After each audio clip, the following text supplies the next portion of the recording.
This is Brain Inspired. Hello, everyone. My name is Paul, and welcome to another special panel discussion episode. I was recently invited to moderate a panel amongst 6 people at the annual Aspirational Neuroscience meetup. Aspirational Neuroscience is a nonprofit community run by Kenneth Hayworth. So Ken has been on the podcast before on episode 103, and you'll be hearing from him shortly, discuss with me what the panel was about, what the meetup was about, and so on. Because there were 6 panelists from a broad range of backgrounds and interests and approaches, I will let them introduce themselves to you after my chat with Ken. But the goal in general was to discuss how current and developing neuroscience technologies might be used to decode a non-trivial memory from a static connectome. It's a mouthful, I know, but the discussion was about what the obstacles are, how to surmount those obstacles, and just in general what approaches should be taken, and so on. Just a heads up, if you're watching, there isn't video of the event, just audio, and because we're all sharing microphones and they're being passed around, you'll hear some microphone-type noises along the way, but I did my best to optimize the audio quality, and it turned out mostly quite listenable, I believe. I do link in the show notes to the information for all the panelists, and also Aspirational Neuroscience and Ken. All right, so here is Ken, followed by the panel discussion. I hope you enjoy it. Long-term memory encoding and connectome decoding. So listeners are about to hear the panel that I moderated with 6 guests.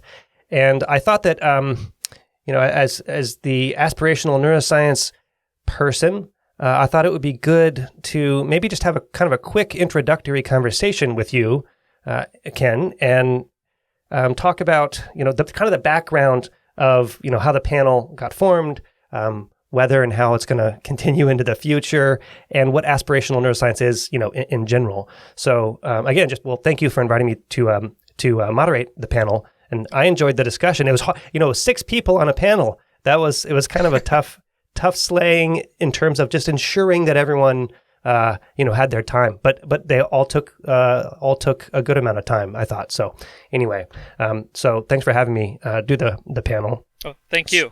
So what is aspirational neuroscience? What is this panel all about? Why did we even have this panel? Yeah, so Aspirational Neuroscience is an outreach project, essentially. The main goal is to bring neuroscientists together to talk about a particular possibility that is presenting itself in the near future. So I'm involved in connectomics. I usually hang around with people that are involved in electron microscopy, connectomics, and there has been just this incredible revolution from the point of view of being able to map relatively larger pieces of brains than we ever have in the past at the synaptic level. For example, over the last few years, there have been an entire fruit fly brain, actually 2 entire fruit fly brains that have been mapped at the synaptic level, and the Drosophila community are now poring over that very detailed synaptic level connectivity map and really tying that in with, for example, the attractor dynamics and the central complex that allows the fly to know its orientation when it's walking relative to other space, and decoding the visual system of the fruit fly, et cetera, et cetera. This connectomics revolution is really it's not just fly. It's there's a cubic millimeter of mouse cortex. Visual cortex that the Allen Institute has painstakingly imaged, and is again kind of poised to revolutionize our understanding of the mouse visual cortex. One of the panelists, Anton Arkhipov, is working with that team of people that generated that connectome at the Allen Institute to ground his simulations of the visual cortex. Mm-hmm. And this is only starting to get, this is only getting started, right? So there is now, the NIH just funded a two groups, one from Harvard and Princeton collaboration to do 10 cubic millimeters of the hippocampal areas. Allen Institute. Is that in mouse again? Sorry, that's is that in mouse again? Yep. Yes. Another Allen Institute has been funded to do 10 cubic millimeter Connectome, 10 cubic millimeters of the cortical basal ganglia thalamic loop. These are incredibly interesting projects, and they're getting to the volumes that neuroscientists have dreamed about having this information.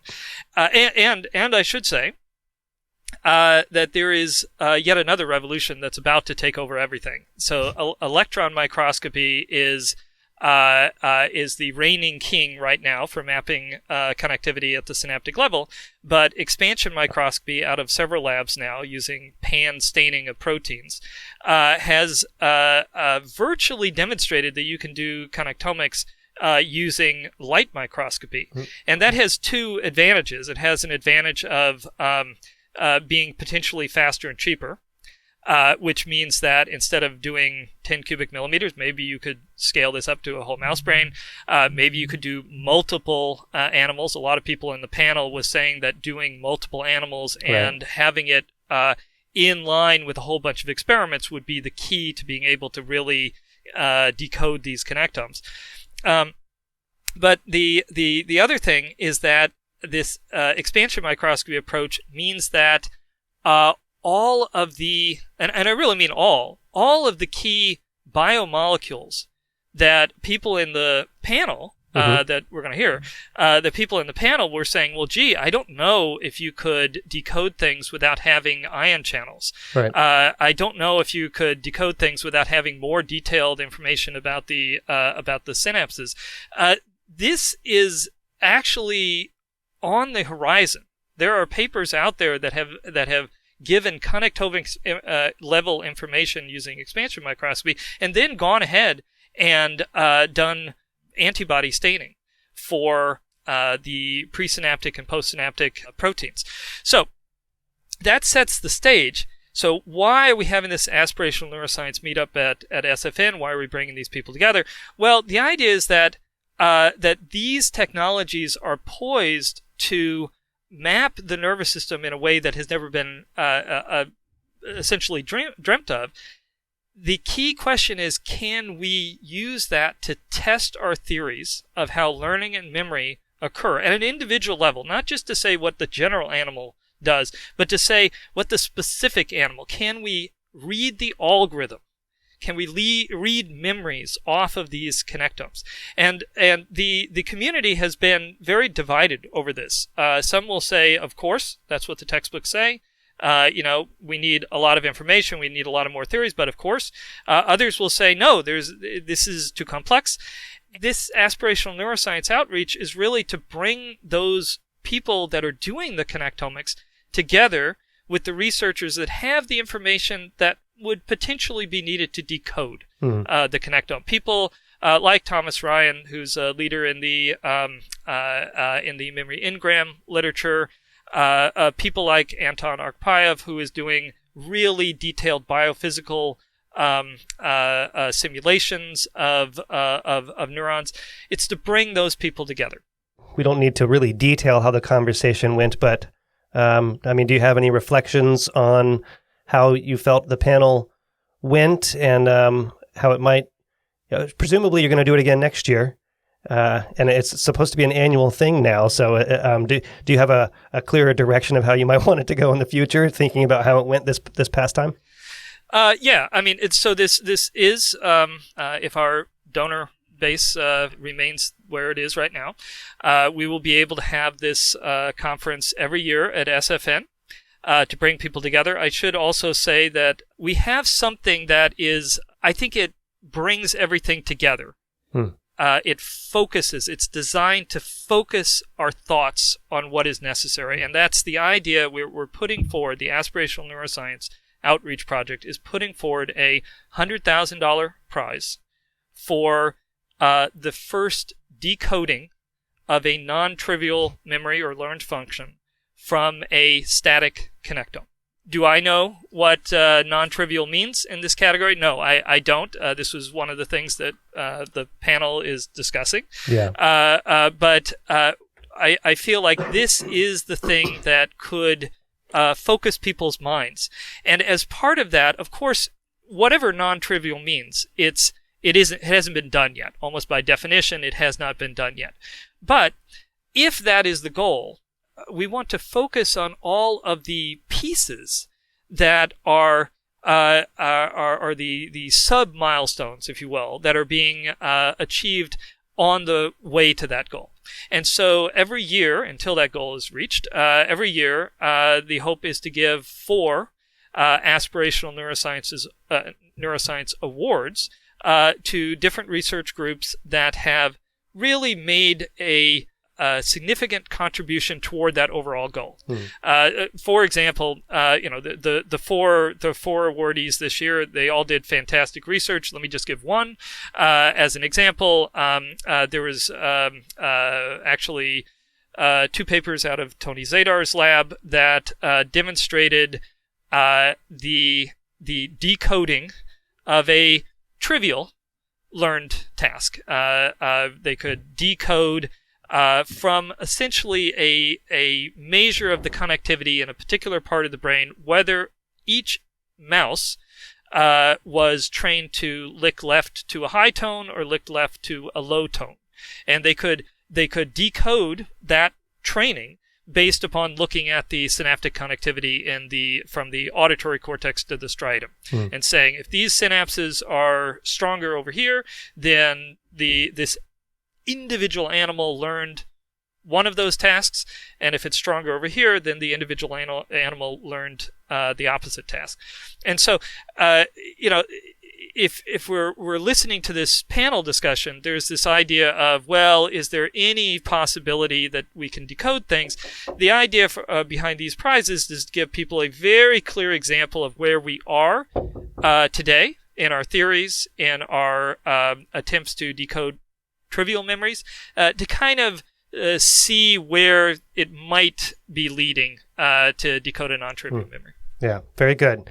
Yeah, there was a lot of talk about what is trivial and what is non-trivial. There's a lot because there were different organisms being represented in some of the different researchers. There was a lot of talk about what might be trivial or non-trivial in various different organisms and what might count. And so I found it to be an interesting and fruitful discussion. I know the discussion continued a little bit after the panel as well. So yeah, anyway, I think that serves as a pretty good introduction to what people are going to hear. Any final words or thoughts before to guide people into the discussion? Well, I will say that I think this is just the beginning of a discussion. So as you listen to the panel discussion, how I was listening to it, I was thinking, okay, there's a lot of people that are talking about a lot of different things, and so this has not coalesced. But that's exactly what we expect. And the idea is to put forward this challenge prize to really get this conversation going and to get it eventually to be at such a detailed level that we're not talking about, well, gee, what does a memory really mean? Or, could this only be done in C. elegans and not in a fruit fly or something like that? But to get down to particular experiments that are either going to work and tell us something, or they're not going to work and tell us something. Very good. Well, thank you for spending the time to help me introduce this. We'll catch you soon, Ken. Thank you. We have a lot of panelists, so I'm going to ask each of you to briefly introduce yourselves and why you think you may be here, what you're studying, what your area of expertise is, because there's a lot of different expertise here. And then just in light of what Ken was saying, maybe what you think would be a convincing, non-trivial memory demonstration that would satisfy aspirational neuroscience. Anton, do you want to start? All right.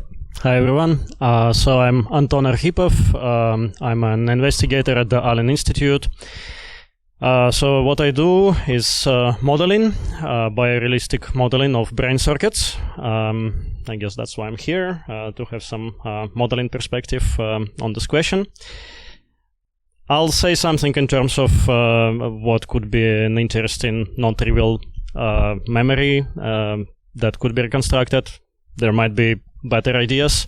There are probably a lot of different possibilities, but I would suggest try to decode images in the visual system. So we study mouse visual cortex, for example, at the Allen Institute, among other things. Can we try to decode images that a mouse is familiar with from the connectome? And what percentage should the decoding algorithm get right for it to be considered a success? Above chance. Okay. That would be a good start. Hello, everyone. I'm Jihao Zheng. I'm a postdoc in Princeton University. I think I'm here because I've been working on high throughput TM imaging for acquiring the kind of data set for Connectome for many years. In my PhD, I image a whole fly brain. It sounds small, but I think it's the biggest at the time. My postdoc, I'm sort of continue to increase the imaging efficiency of TM, transmission electron microscope, and also acquiring data set for hippocampus. So that's brain regions that closely related to this topic. For decoding a memory, I think the first minimal that it has to reach is what I would call a beyond one-to-one correspondence between physiological changes and the behavior outcome, right? So I wanted to draw contrast to some of the earlier, very successful studies, and you can go all the way to Eric Kandel, right? Gill withdrawal reflexes, everything is worked out. It's amazing. You have the molecule at the exact signatures, and you have the reflexes, the habituations, behavior, everything is worked out. And so that's an example. And the other example is, for example, flight T-maze and fear conditioning. But I think all of these is great success. But one thing common about this is that there's a one-to-one correspondence between the synaptic changes and what we call memory, which is the behavior outcome, right? You have a fear conditioning, your synapses are strengthened. You reduce the strengthening of the synapse, you have less fear response. And I think we need to make the next step forward. I mean, I guess the example I would say is that I come into this room, my memory immediately form with the discussion topic, the people I have known that's sitting here, the context in which it was happened. It just seems like you can't explain that with just a synaptic potentiation and reduction. So I mean, I guess it comes down to it's a representational issue, is in how the information is encoded in the brain in a systematic manner. And I think the next step forward is to break away from the one-to-one correspondence, and that you can decode more than a binary fashion. So, hopefully, sorry, Thanks. I got a little bit too long. No, that's okay. So, following that, Conrad, what would be non-trivial in C. elegans? So, I guess I'm here because I'm really interested in simulating a whole C. elegans, and I think that that's possible. If you ask me what's non-trivial, say, learning about aspects of foraging feels non-trivial. But I also want to surface something that would feel trivial to me. Like I can, for human beings, decode their memories by looking at the muscles that they have, because the muscles that they have tell me what activities they typically do, and I can distinguish a swimmer from a dancer just based on how the body is made. And I think we would all be not happy with that. So for me, it's a bit of a continuum. Like one way of decoding is if you give me a simulation, I'll be happy. Sure, that's decoding. And if you give me like just the muscles, probably I'm not happy. And I don't know like how to think about the space in between. So that's why I'm so happy about the discussion we'll be having here. Well, can you introduce yourself as well? Well, I'm Conrad Carding from UPenn, and I'm quite interested in causality. Oh, that's great. Tomas, you are our resident Ngram expert. I can lead off by saying that. Thanks for making it, by the way. So, who are you, and what will be non-trivial in your world? Good evening. I'm Tomas Ryan. I'm a behavioral neuroscientist at Trinity College Dublin. I believe I'm here because I work on what we call memory engram ensembles. I participated in this discussion at SFN 2019 before the end of the world. And I think this is a fantastic space because it really allowed us to have a conversation, to think outside the box, and to be critical about many of the assumptions that we work with pragmatically in neuroscience. We recently published a paper, myself and my student Fiona Sullivan, entitled If Engrams Are the Answer, What is the Question? And we were trying to assess our assumptions of what we think about when we think about memory engrams. And I'm interested in engrams as ensembles that may be embedding information in a wider connectome. And the challenge that we were really putting out there was that what we're currently intervening with or manipulating as memory engrams may not actually be the information itself, but may be the vehicles of the information, the biological vehicles of the information.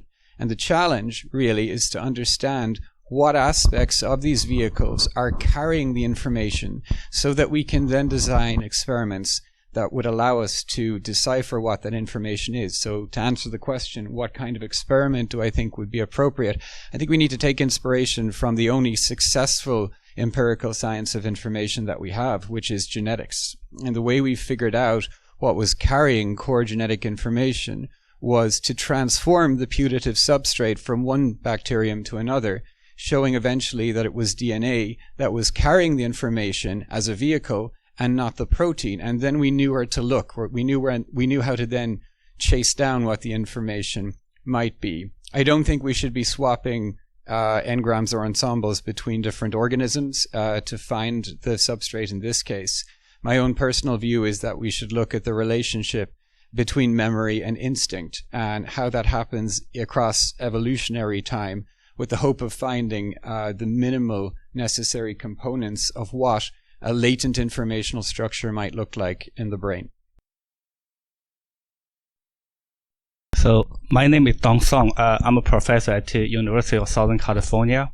So the reason I'm here, now I don't do anatomy, right? But I do a lot of the E-phase in behaving animal. And also my group, we do a lot of modeling of the hippocampus with different approach. One is the biological approach. We try to build full-scale, very realistic model of hippocampus. And at the same time, we also build like input-output machine learning kind of model of the hippocampus in the context of developing hippocampal memory prosthesis for enhancing or restoring memory functions. So in the context of hippocampus, what's a non-trivial task? So first, I must confess, I have been working on trivial tasks for very, very long, right? For example, the binary discrimination task in terms of decoding, in terms of retrieving. Now, we literally train the animal to remember left location versus right location and try to use the model to predict the activity, the representation for each location, and then try to use the prosthetics to restore that memory. So we have been doing that for a very long time. So I don't think it's really trivial, right? It's still a good proof of principle. But in the end, we also acknowledge that hippocampal function is not for binary discrimination, right? It's really for the formation of episodic memory. So for me, in the hippocampus, a non-trivial task should include some kind of episodic memory. There should be location involved. There should be time. There should be objects. There should be this sequence. So it's not just a binary discrimination. It's a memory or memory trace of the episodic of events. Thanks. And now, before you start, I'll just say, when you finish, we're going to have a broad discussion, and I don't need to speak at all. If you guys want to talk amongst yourselves, that'd be wonderful, but I'll lead off with a question. But so go ahead, Srini. Yeah. Excuse me. I'm Srini Turaga. I'm a group leader at Janelia Research Campus. I guess I'm here because, I've been working on modeling connectomes. Before that, I worked on machine learning methods for mapping connectomes. Fun fact: deep learning algorithms were originally invented in their new renaissance and applied to connectomics. I'll one up Conrad here and say that I think we can get to simulating an entire fruit fly now that through Zihav's work and Ken's work, we'll have maps of entire connectomes, the entire nervous system for the fruit fly. We're working on models of, so far we've done the fruit fly visual system. We've also built a body model because you got to embody these simulations. So I think we have the tools we can do this. And then to answer the question, I'm trying to think about this from the perspective of, as scientists looking from the outside at a simulation or an animal. The first thing that we strive for when Conrad and I build these models is to get the average behavior of an animal right. And that's where we're working right now. But what would be a memory? A memory would be, some mechanistic basis for the individual response of an individual animal. So individuality, but in a way that's experience dependent. So if we can I think, use the ideas that you guys are discussing, but phrase it in the form of, if I wanted to read it, then it has to be some measurement that I make, which constrains something in the model, which then allows me to predict the behavior of the animal at the end of the day in a way that's, reflects its individual experience. Okay. Thanks, everyone. That didn't take the whole panel time to introduce everyone, so that's good.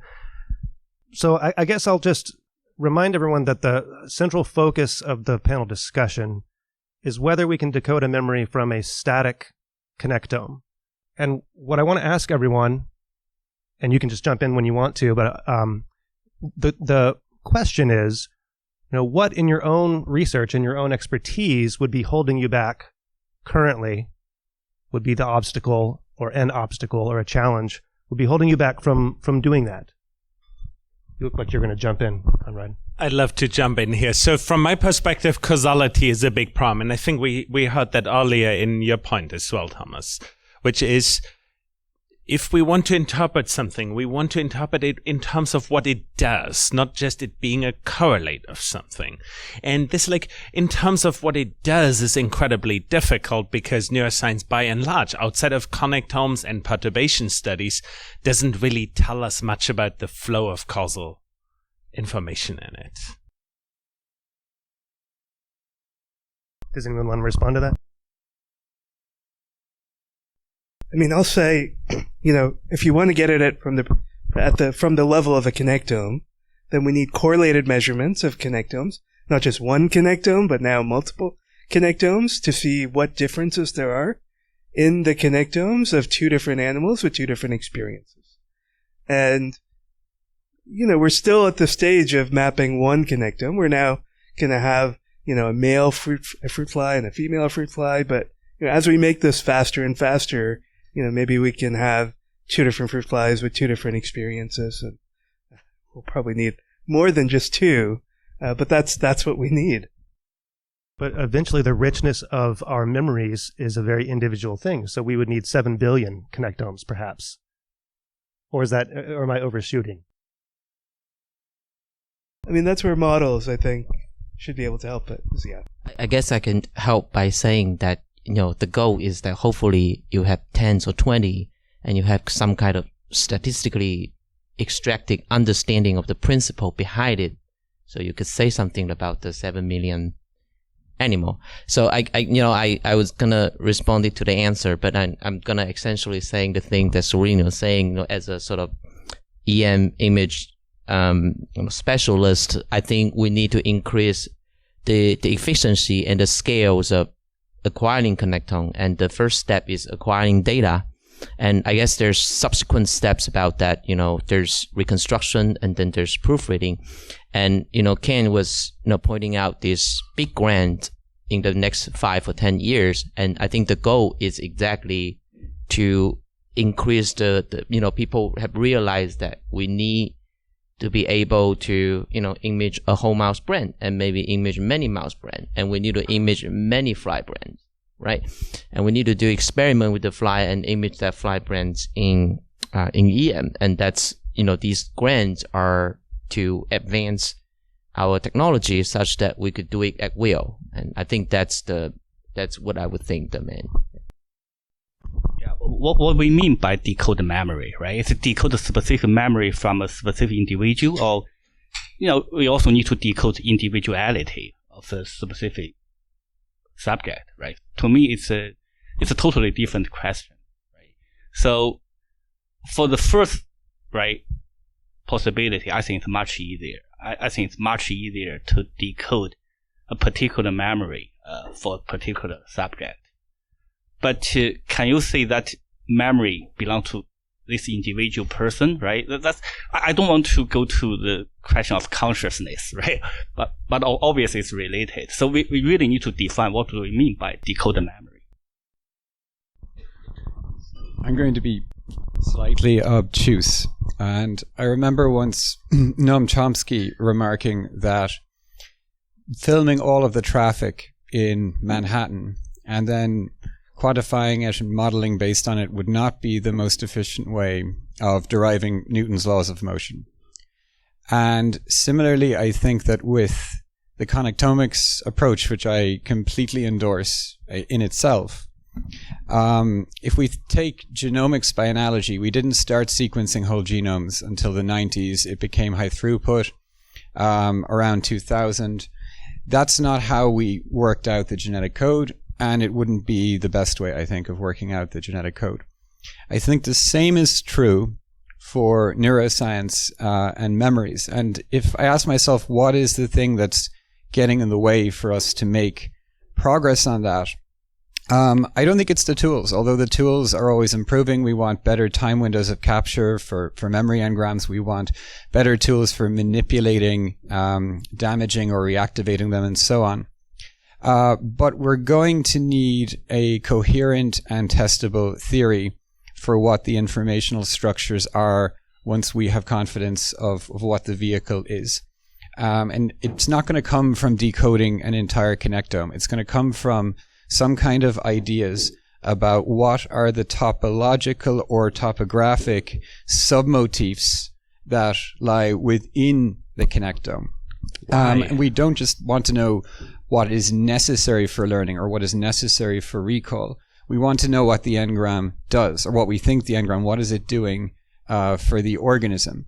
And it seems to me that we should be doing that ultimately in C. elegans. If we really are, or similarly simple organisms, we should be able, if you don't understand a mouse until you can build a mouse, we don't understand an engram until we can build an engram, and surely we'll want to be doing that in very simple organisms.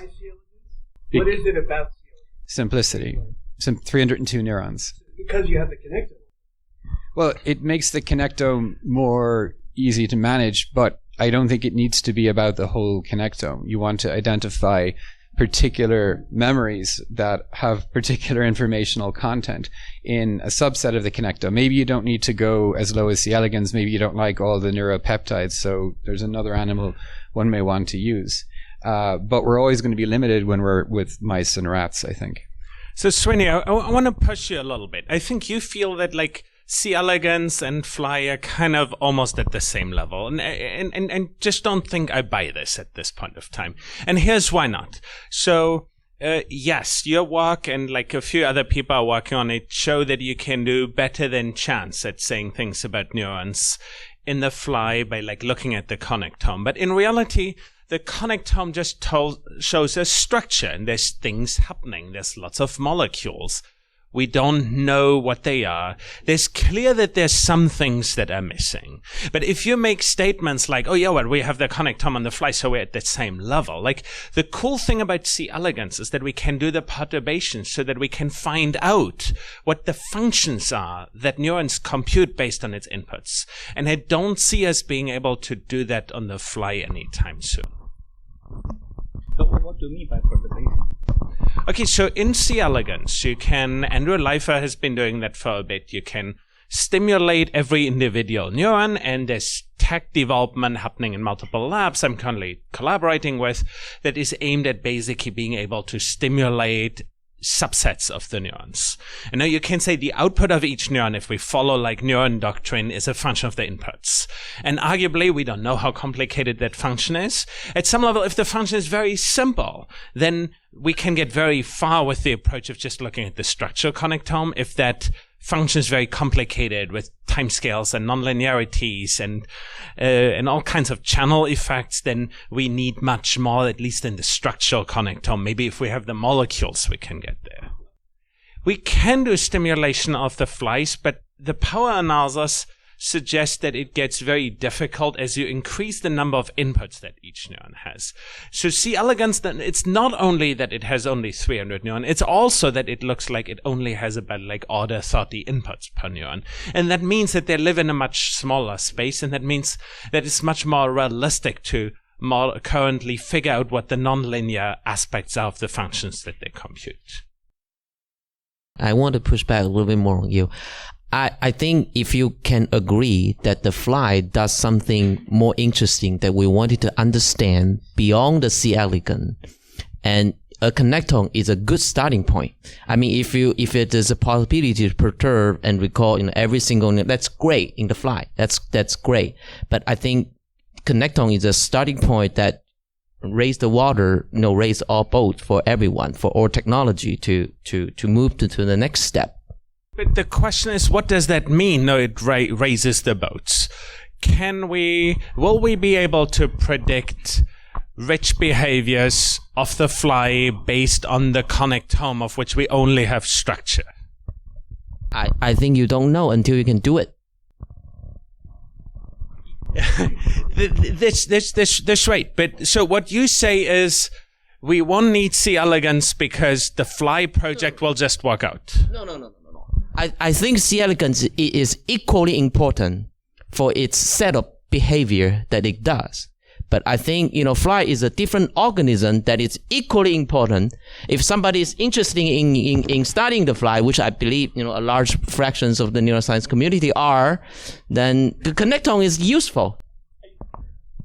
Flies are wonderful, don't get me wrong. Yeah, that's... But I guess the question would be, is any C. elegans memory non-trivial, right? So C. elegans has a remarkably rich behavior repertoire. And C. elegans can learn things, for example, it can learn temporal rhythms. It can learn a circadian rhythm, despite the fact that by default it doesn't have that. It can learn aspects about food sources in its environments. I would call that non-trivial. But the question is kind of, where does non-trivial start and trivial end? So I want to mention something slightly different but related to this discussion. First of all, I think we need 8 billion connectomes, but maybe for a different purpose than what we are discussing here in the future. All right.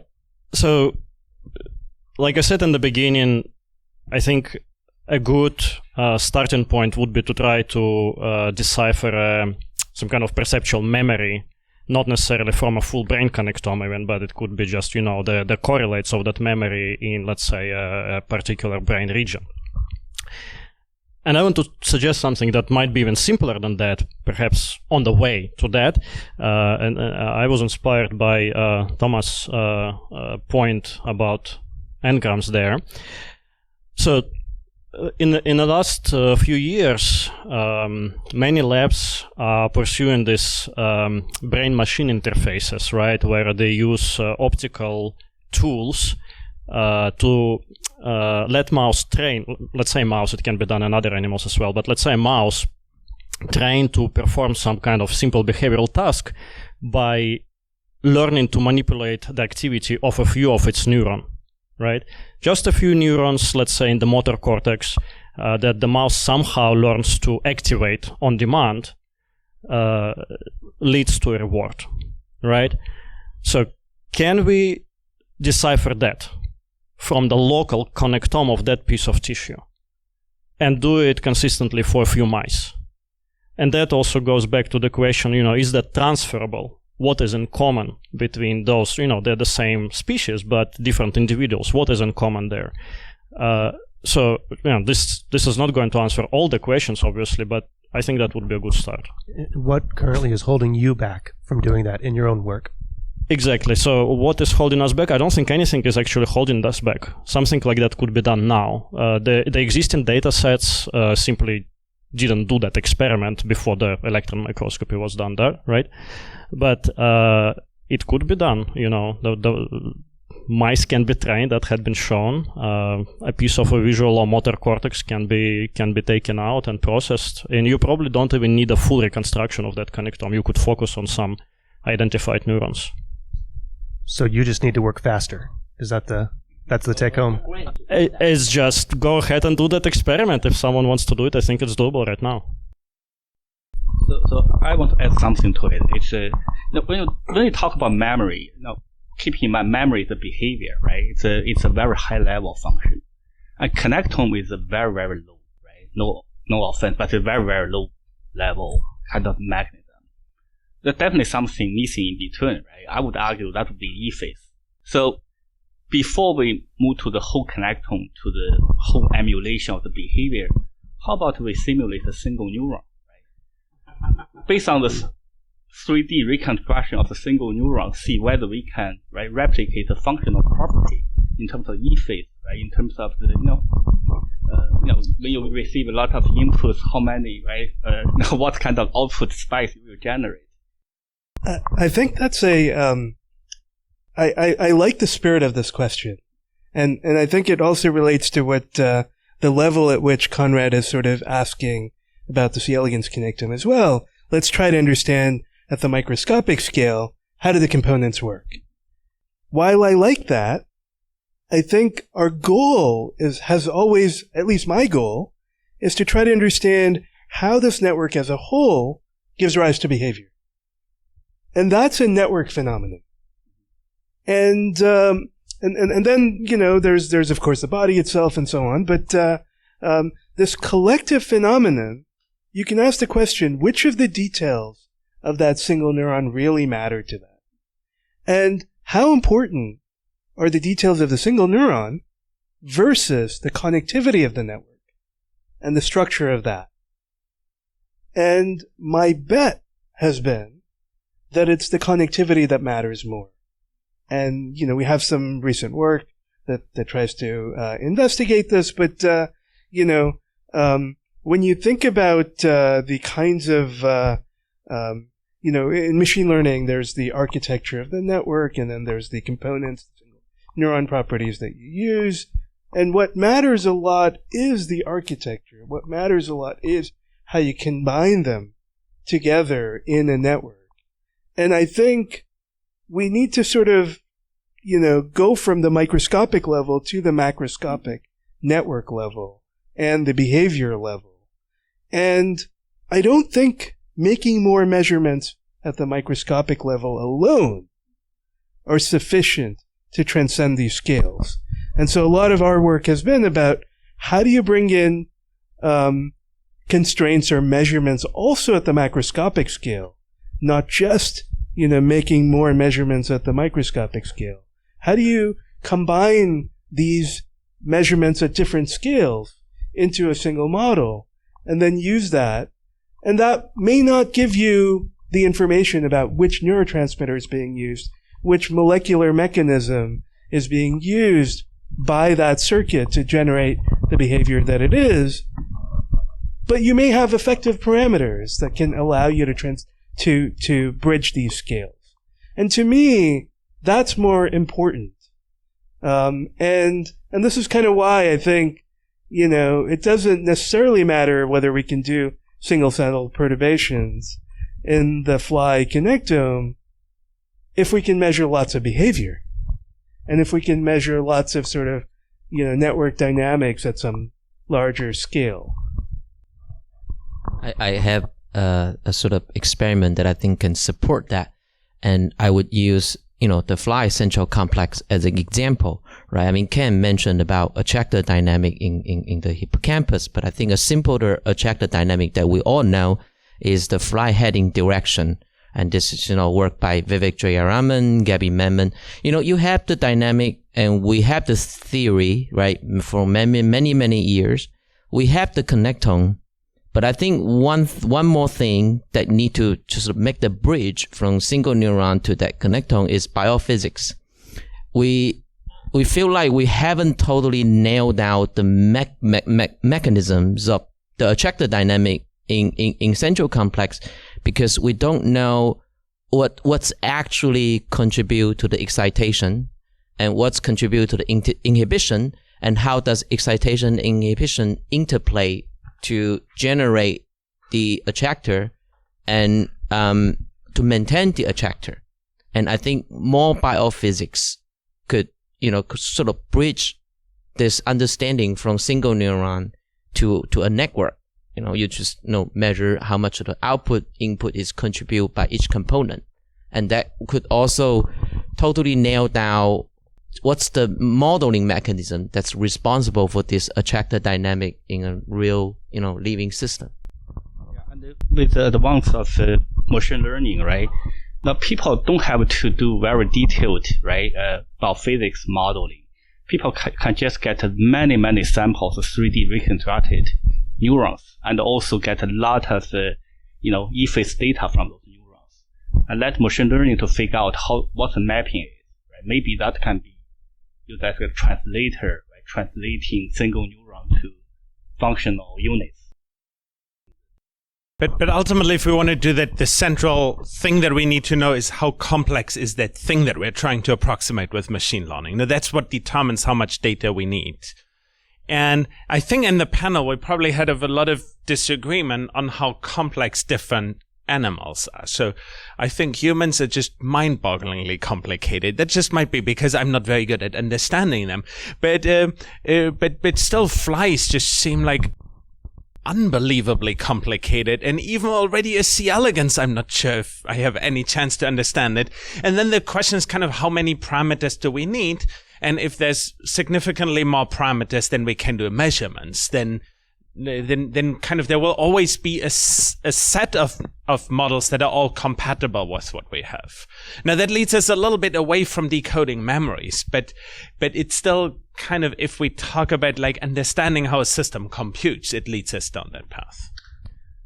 But getting back to the decoding memory, let's say C. elegans, so there's a constraint on the types of behaviors that they do perform, and you mentioned a handful of them, and does that give you some hope that you could, despite not being able to understand C. elegans, whatever that means, that you could decode those 12 what you call non-trivial behaviors / memories? Yeah, I mean, like with C. elegans, and this is, I mean, like, please don't quote me on it, but like, I'd imagine that kind of the number of dimensions that C. elegans can learn might be like 100 dimensions or something. I don't know. I mean, like, please, I might be many orders of magnitude off. But there's no doubt that humans can learn an absolutely mind-boggling number. I mean, people can learn books by heart and things like that. So in that sense, how hard it is to read out behaviors depends on how many parameters kind of go into those behaviors. In this forum, we all seem to agree that the connectome is the implementational substrate that we want to be looking at. There are people outside of this room who would argue it may be other levels of biology.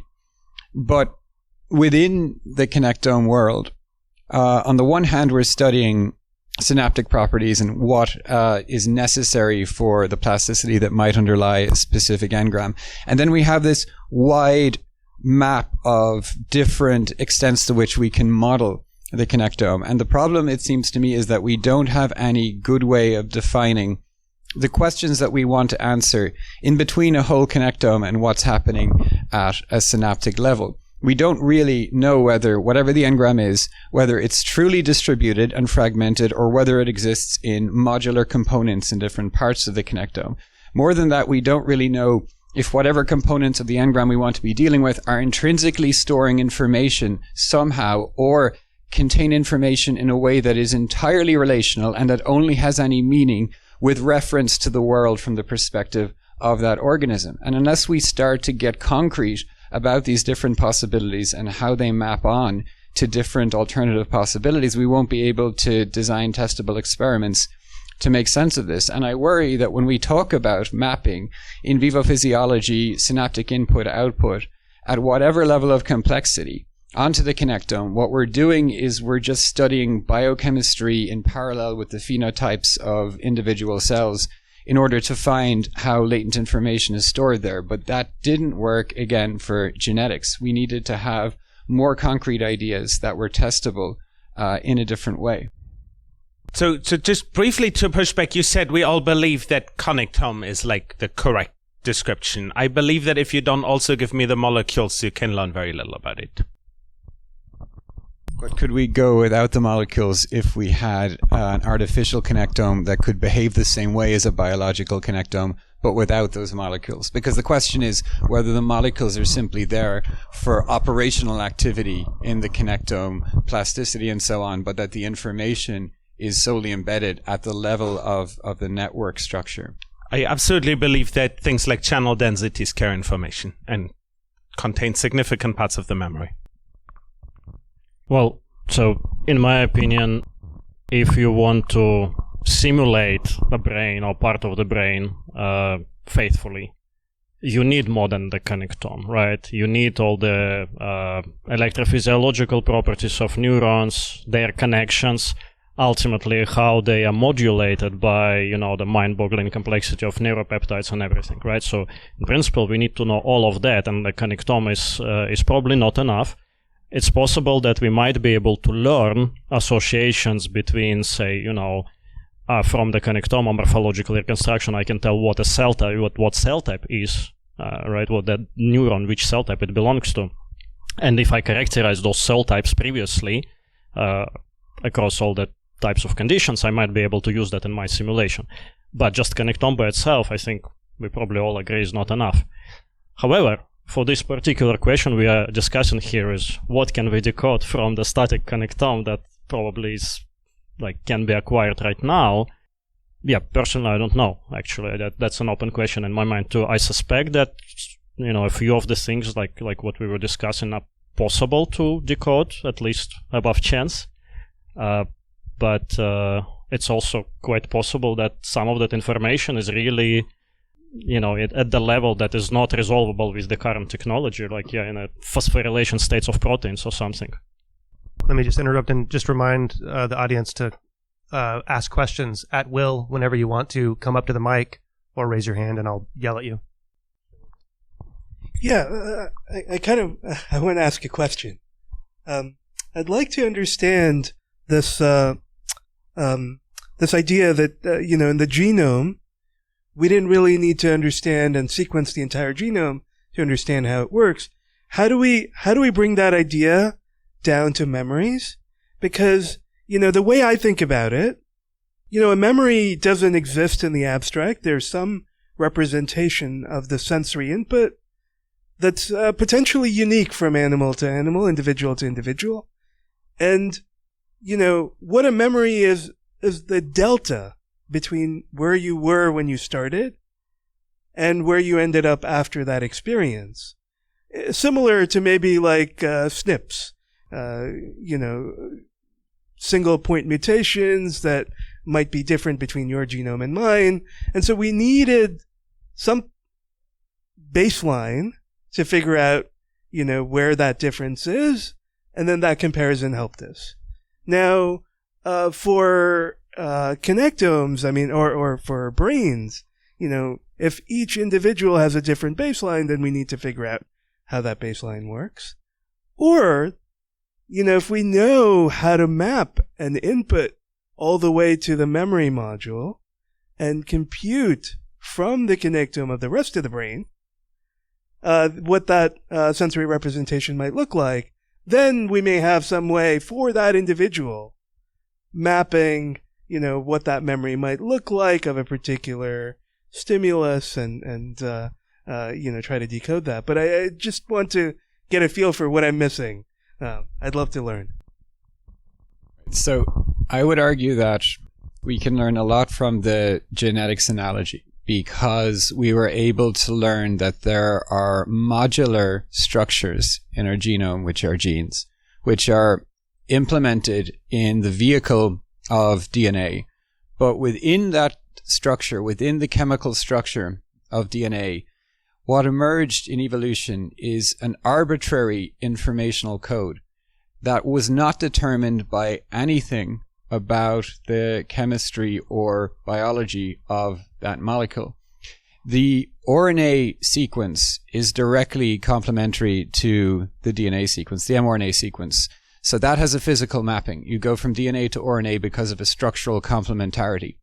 But then something else happens, because the way that protein amino acids are connected to tRNAs is based on an arbitrary mapping that is not structurally determined by anything to do with the chemistry of the tRNAs or the amino acids.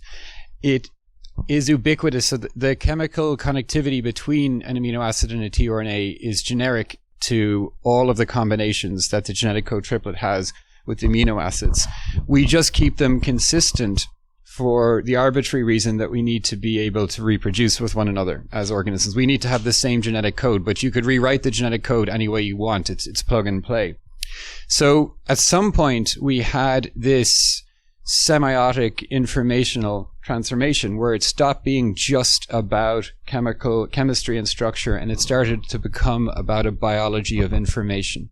And it's not that all of genetic information is embedded in our genes. They're not, because of course we have developmental systems, and what happens innately is a product of cells interacting with one another. So we also have dispositional information in our genome.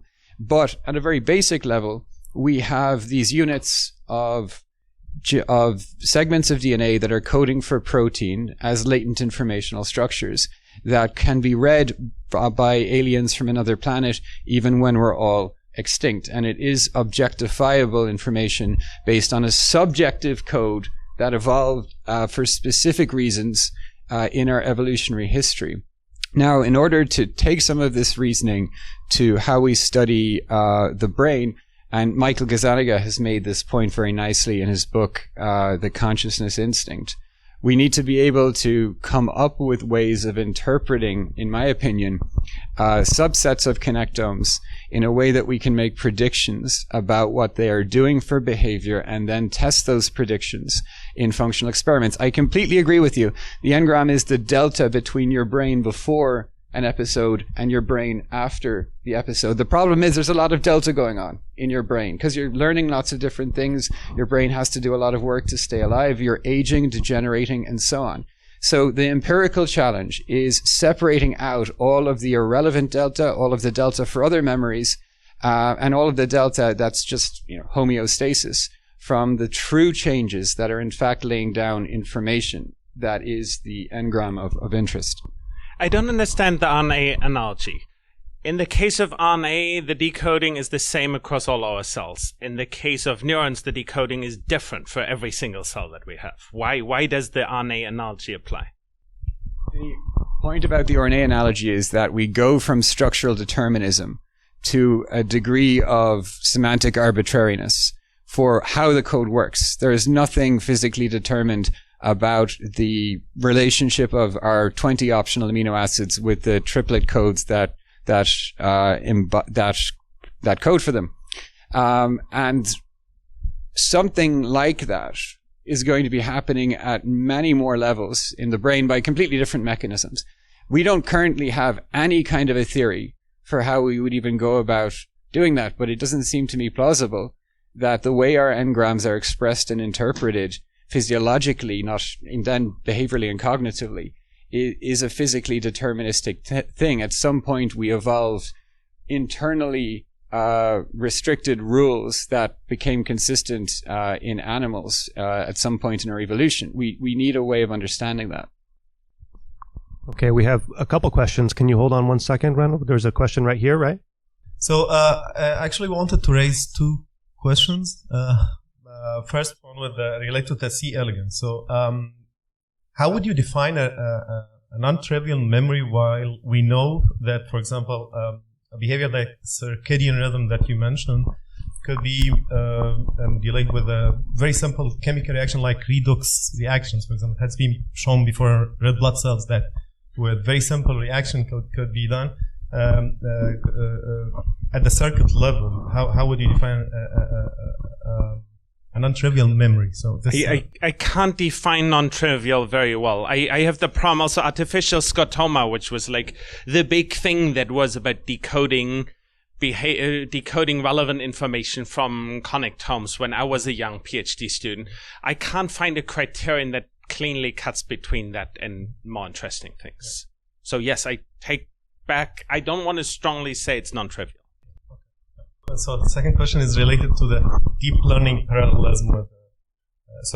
From the work from Anthony Zader, for example, the genomic bottleneck, and learned behavior. So I wanted to hear your opinion about that. So when you have, could be that there are two different learning algorithms, one with optimization for a circuit with a certain motor sequence, and then shuffling between these motor sequences and then learning them. How are you going to draw from a static connectome this shuffling of this thing? Yeah, I mean, I think that's a great question. I think it does point out that we need to understand first what's the baseline behavior. We have to correlate the connectome and the behavior to the genome and figure out, which things are genetically defined and which aspects are learned through experience. And until, we have lots of measurements, we won't be able to decorrelate them. We just need more measurements. Randall. All right. I've heard some really interesting debates between all of you about what is a non-trivial memory and about having a connectome that isn't too complicated to deal with.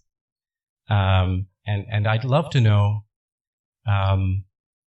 this. So here, just as an idea. So how wrong is this, or how right is this? How beneficial, how not beneficial? If instead of C. elegans, fruit fly, mouse, let's say you take neurons cultured on top of an electrode array, where you can see everything through a microscope, you can record, stimulate, and now you take, for example, your connectome data, and you're trying to deduce what are the things we see in either. You could use the correlational approach to a non-trivial memory, or the decoding circuit. You can figure that out as well. What could you get from that? And what could you not get from that? Maybe, perhaps you can figure something out about what matters, what doesn't, a sort of scale separation issue.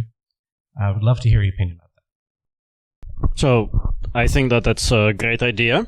Would be very interesting and useful. But ultimately, we want to be doing this with real brains, right? And I think the big question there is how well it translates to a real brain, because I don't think we know very well how in such culture or in organoids the connectivity is organized. It might be similar to real brains. It might be vastly different. Personally, I suspect that it's vastly different. And also, you don't have a lot of the systems, neuromodulators, for example, that orchestrate a lot of function, including memory, in the real brain. And so, I think it would be a very interesting research question and a program, and ultimately comparing that with real brains would be fantastic. In my opinion, we don't know currently whether it's really going to translate well. To me, I think it's less important to have the cell in culture or in the body, right? To me, I think it's more important to find out whether there's a clear relationship between the structure, 3D structure of the cell and its functional property. So I don't think that will change a lot from culture to, now even it changed, as long as a single, one-to-one mapping, right? It solves the problem. You can always translate structure into function, right? But I really think that's a very necessary step, mainly because I'm doing EFIS, right? And I feel very uneasy about going directly from connectome to behavior. But I want to give this to Randall. Now, if we can produce small set of neurons, say 3 neurons interacting with one another, at that size we can probably identify how they interact with one another. And we could probably use a definition of learning where you can say, to which level does the connectome reflect the learning processes that have happened before? Maybe the inputs we give to one neuron. If we could do that, I would be very satisfied with it. Personally, my belief is if you just look at the connectome, you will have much less than if you also give me maybe, say, the densities of various molecules. But indeed, this is something that we could absolutely do on a small circuit, and I, for one, would be very excited about this experiment. Thank you. Okay, I might be naive in saying this, but I think there's some overcomplication a little bit. So, like, could you take, for instance, C. elegans, which is like this simple model organism, and then look at circadian rhythm as a biological function, and then see how the connectome changes over time for different light effects? Could you get a memory of how, I guess, C. elegans is performing in a specific light situation? And then that would be a source of where you find an engram? I'm not sure I understand. No, like, we could have animals that have long circadian rhythm versus those that don't, and we can look at the connectome and maybe it's different. But where's the extra level of complexity that we can take out of it?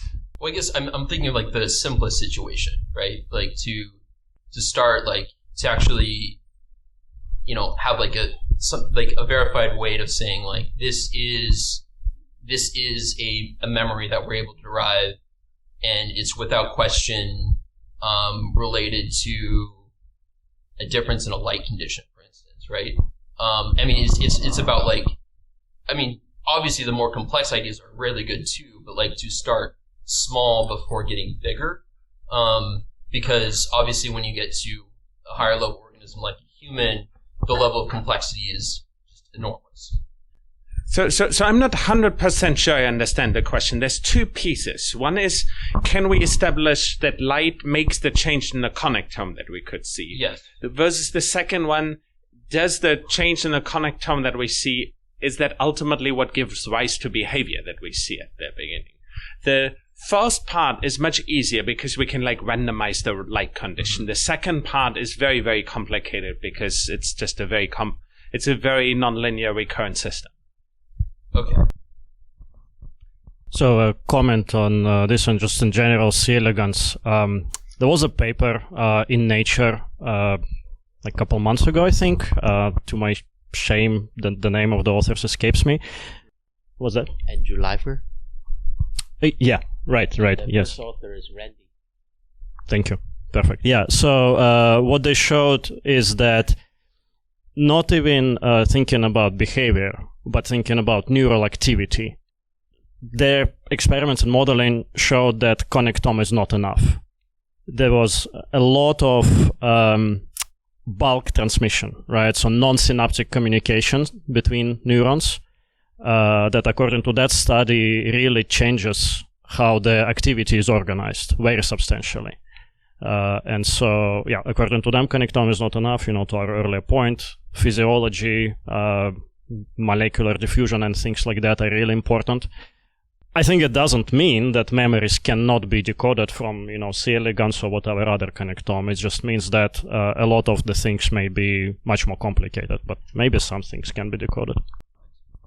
I'm still thinking about how do we define decoding memory, right? This fundamental problem. So I think sometimes when we say that, we literally mean we decode memory, almost imply some kind of discriminative model, which is much, much easier. But sometimes we mean something like a create a memory. I think this orders more complicated than decoding a memory, right? So that question, right, can we decode the memory from connectome? Based on what Ken presented today, I think the answer is already yes. Of course, right, those papers already indicated some of the simple memories can be reliably decoded from the connectome. But whether we can create in the real, right, or simulation or real animal, that's a totally different problem. So, Ken, this better be good, or I'm kicking you out. Okay, that's fine. So I want to call to question kind of this idea that every molecule is precious and we don't know anything about neurons. I mean, I've seen Anton's work, and I believe you do biophysical modeling of whole neurons, and so to put this in perspective, so there's this great paper that was looking at monkey brains and looking at the response of monkey brains. Everybody's seen this figure where they can do 250 milliseconds. They can respond to a complex visual stimuli. That means they only have 10 milliseconds per each stage, essentially. This means that it's electrophysiology. This is not memory. This is not gene expression or diffusion or anything like this. It means it's electrophysiology of neurons. It means dendritic integration, which might obviously ion channel densities are incredibly important. Do we know nothing about ion channel densities? Because if you were to say we really have no idea about the ion channel densities of particular cortical neurons, then how the heck do you ever get a visual neuron simulation to give you responses? If I look in the literature and I see people actually decoding trivial memories, like the receptive field properties of a visual V1 neuron, and they're not like, holy crap, it has nothing to do with the synapses. It's like, yeah, it's being built up by the synapses. So I want a concrete question of what are those specific ion channels that we don't know, that are varying in a way that are unpredictable. And if we don't have that, then what are the experiments that we can do to get those? Because I think that we can, especially with expansion microscopy. All right, so I'll start. So I think we know a lot about ion channels and their densities, although as far as I know, we don't know enough. There's a lot that we don't know. There is a lot of complexity. For one thing, ion channels come in all kinds of combinatorial assemblies, right? And it's what we know. It's very complex. Also, what we know, so for example, for modeling work, is that you can get the same answer for the activity of a neuron given a stimulus with many possible combinations of parameters. And honestly, that's how it works at this point, right? We are not saying, well, there is this much of these ion channels, that much of that ion channel, this is their distributions along, dendrites, because we learned it for hundreds of them. We assume like 10 different conductances with some properties that are roughly known, and then we optimize them, and we can get multiple solutions that can give you the same result. So we get a working model that probably has some relationship to reality, but it's not necessarily one-to-one relationship. But all of that being said, I think I would totally agree with you. We know that a lot happens at the synapses. We know, like that paper from Kevin Martin's lab that you showed that got the prize. It's great, and things like that have been done before, but this really sort of nailed it.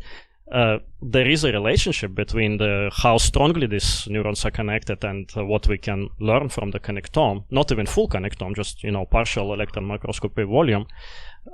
So personally, I believe there is a lot that we should be able to decode. But there are molecules, right? There might be protein aggregates and assemblies, or maybe even free-floating proteins with some kind of phosphorylation states that determine modulation of that synapse, which may very well have an effect. We just probably don't know yet. Let me say a few things about channel density. So the first one is, traditionally, we don't have the means at all to see how they're distributed over a given cell. Therefore, all the old biophysical modeling assumes that channel densities are constant within a given cell type. That assumption has never been properly supported by data. So that's the first one. We don't know how complex they are. The second one is I want to make a normative argument. So once neurons figure out how a synapse strength should change, like what's a channel? It's just like a synapse that's always active. So in that sense, we should strongly expect that channel densities are actually something learned, and there's some evidence that they are. And so in that sense, yes, I do believe that channel densities carry significant information. It's not that none of these things are important. It's whether we can build simple, effective models of the network without making all those measurements at the microscopic scale. Can we get macroscopic behavior cheaper? And we have, this is not the first time people have built multi-scale models. Chemistry is full of it. There's quantum mechanical simulations. You need them for certain kinds of things. There's molecular mechanics models of just atoms You don't model the electrons. There's simple models of that. There's effective field models of water for hydration. There's all of this. We have these models at different scales.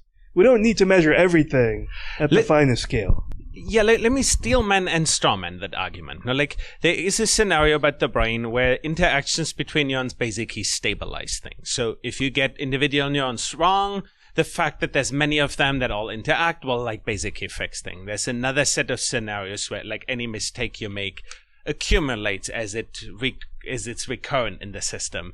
I don't think we know really where we are on that continuum at this time.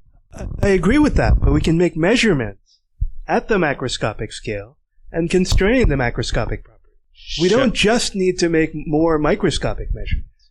We can combine microscopic measurements with macroscopic measurements to make effective models of single neurons and synapses. But then the question is, if you get the individual neurons kind of wrong, how much can you correct it by, say, having models of measurements, models of behavior or measurements of behavior? But at the same time, you could say, if your models of individual neurons are too bad, then why do we even need the neurons? We can just look at behavior and fix everything on the behavior modeling level. Yeah, I totally agree with that, actually. So, for example, you can do your type of mapping at functional imaging, right?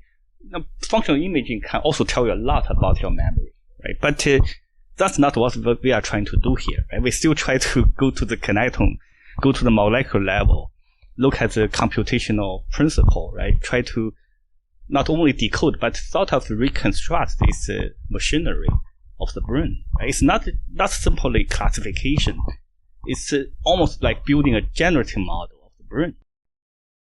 In the spirit of having a little over 10 minutes left, let's move on to another question.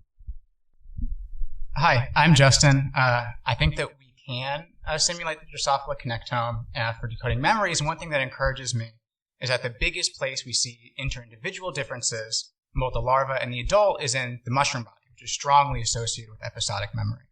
And now that we have 2 adult connectomes, we see the largest differences are in the memory center, the mushroom body. However, there's a potentially confounding variable that homeostatic differences can lead to large changes that aren't necessarily related to subjective differences in experience. So I wanted to ask, how do we draw the line between what is a large homeostatic difference caused by large rearing conditions and what is a specific inter-individual or intra-individual difference over time that you would consider a memory? I think it's an articulation of the problem that those of us in the functional neuroscience of memory have to either engage with or else we're just not making progress. We're usually dealing at multiple levels anyway when we start perturbing a system. And we have problems of causality that have already been alluded to by Conrad on that topic. My view is that we're dancing around an elephant in the room that we haven't quite defined, that there is an in-between level that we need to be dealing with where we may find that semantic content. And I don't mean that the in-between level is in vivo physiology and we simply need to map that on to the connectome at any of these levels. What I mean is that at some point an individual animal is making a subjective use of a representation, right? The representation, I mean the internal informationally rich version of a representation. I don't mean a correlation. Is drawing on whatever latent information you have at the relevant level of your connectome. And this is being operated on not in a deterministic way, behaviorally, which is why just simply mapping connectomics onto behavior is going to lead us down, I think, the wrong kind of corridors. Emerging from that representation from that information is a representation that an individual can use subjectively. And in neuroscience, we are used to looking at hypothetical or putative substrates of representations in a third-person format. And we need to be thinking more and more about neuronal representations from the first-person perspective. And there we have to consider multiple realizability, that it's very different between individuals, and it can be very different within an individual at different moments. And this point has been made by Romain Bretet was made very nicely at this Society for Neuroscience meeting by Andre Fenton in his special lecture. And the point is that looking for something that's always going to best predict the behavior is missing the point, because you can get there by multiple different ways depending on the state of the organism and depending on the individual. And there, of course, we're going to be tied to particular substrates of analysis.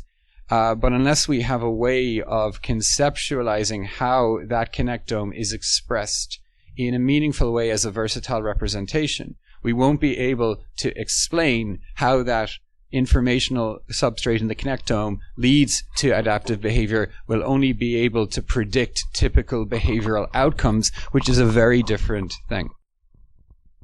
Another question? So my question is, what is the minimal memory unit that we're looking for?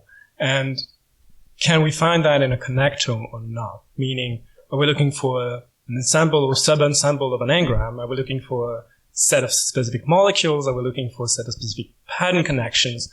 What exactly are we looking for in a non-trivial memory to be able to decode it? And can that be embedded into a specific model?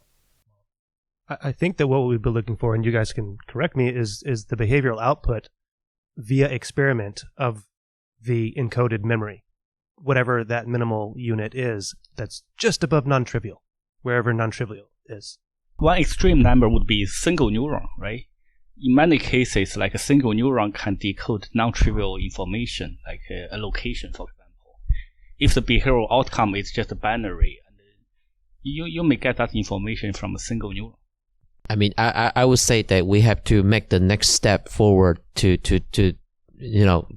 make step forward to sort of get away from binary and one-to-one correspondence, and we need to have a minimal models of I think it's a system level question, right?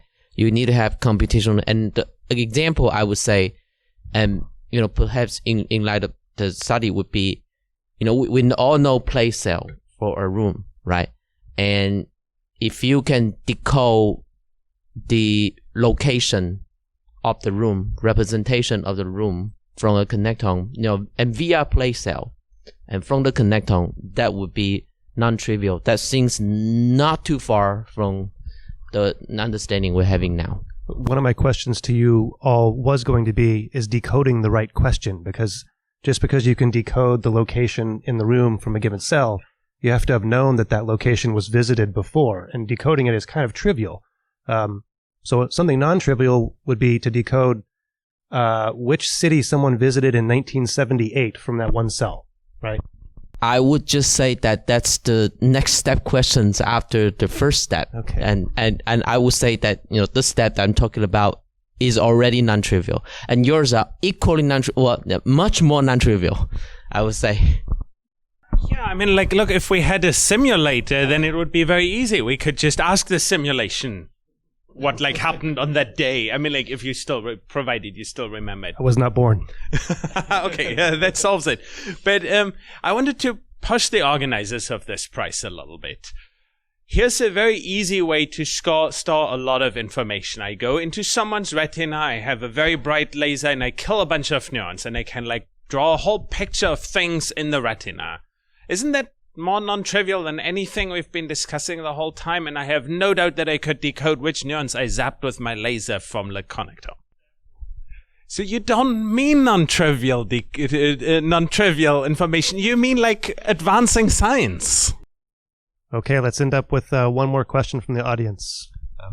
I'm Edmund Rolls. I work on the vertebrate hippocampus, and everything is totally different there.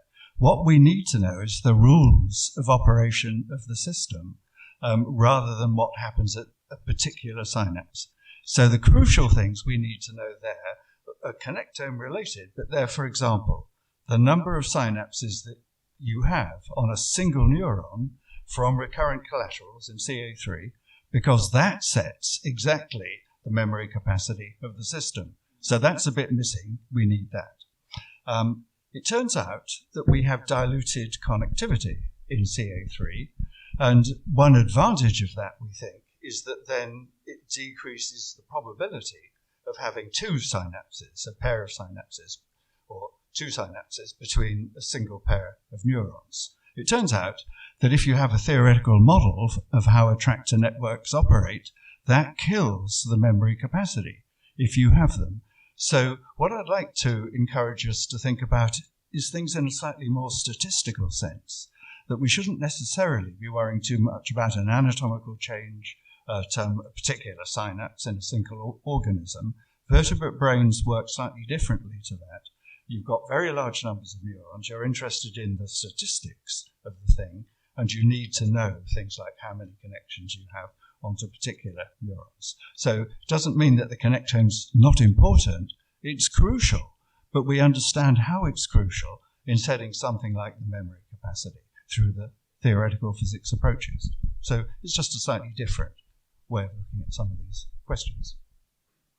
I really like that, and I think I was thinking a lot about Justin's question too, which is, let's say, how do you distinguish between, an animal just growing and preferring a particular thing just from birth versus some experience causing it to like a particular substance?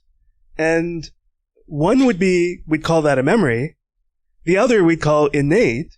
And it could just be an individual bias. That particular individual just decided, was just happened to prefer a particular thing. How do we make that distinction? I mean, what matters is in this case, A, the experience, but B, the mechanism of forming a memory.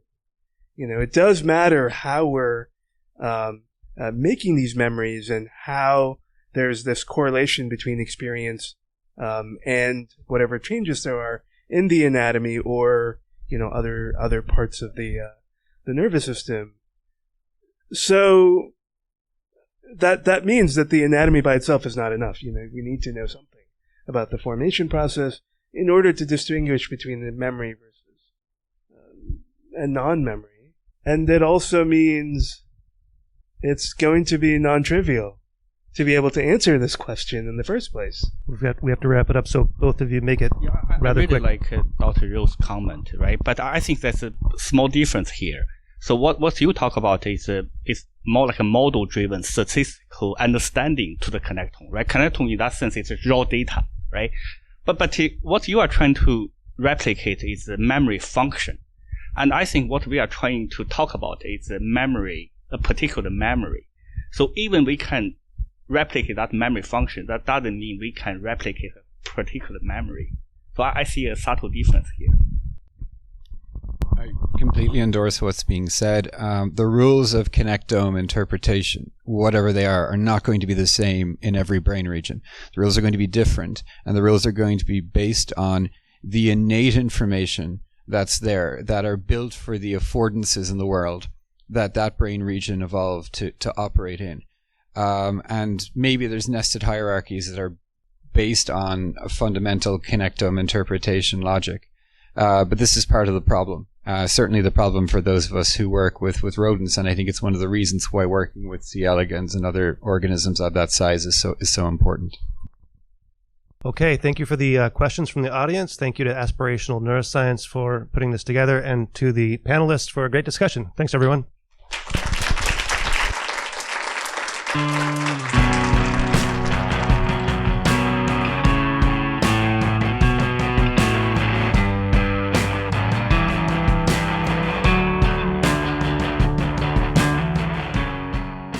I alone produce Brain Inspired.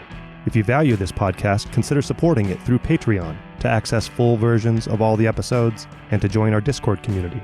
Or if you want to learn more about the intersection of neuroscience and AI, consider signing up for my online course, Neuro AI, The Quest to Explain Intelligence. Go to braininspired.co to learn more. To get in touch with me, email paul@braininspired.co. You're hearing music by The New Year. Find them at thenewyear.net. Thank you for your support. See you next time.